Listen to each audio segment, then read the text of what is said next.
feels heavy.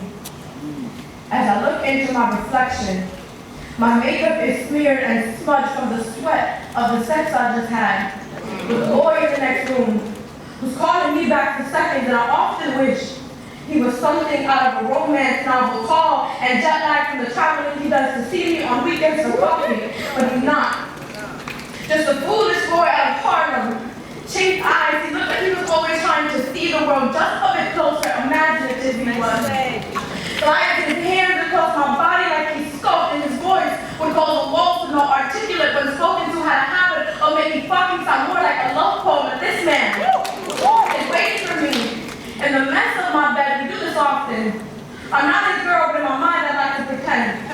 I often like to leave him when he calls me baby. He really means I'll be his wife to the day at least. I like to feel like he's mine, although I clearly know I'm sharing. He had a habit of igniting fires. He did not put out properly, but stay out there. Because behind those doors that didn't matter. 3 months, 27 nights of empty wine bottles and cigarettes and unaccounted for semen. I'm standing in a clinic, silent, tension causing the room to throw women. Eyes full of repentance.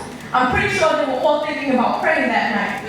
All just trying to find God in the same place they left his warning after cassette. Is this such a sin when niggas wine to cheeks with pump hearts and teenage love I was holding? 2 months of denial right above my waist. If I knew the kind of trouble he would have caused, I would have blown my fingers so far out my vagina, I would have caught up this night to fuck someone into euphoria instead.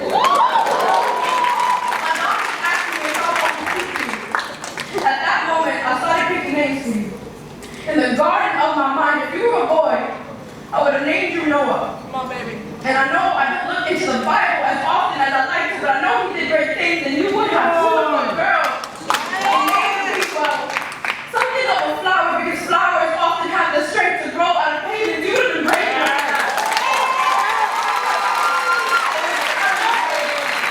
I started picking the names of the flowers I would bring to your funeral.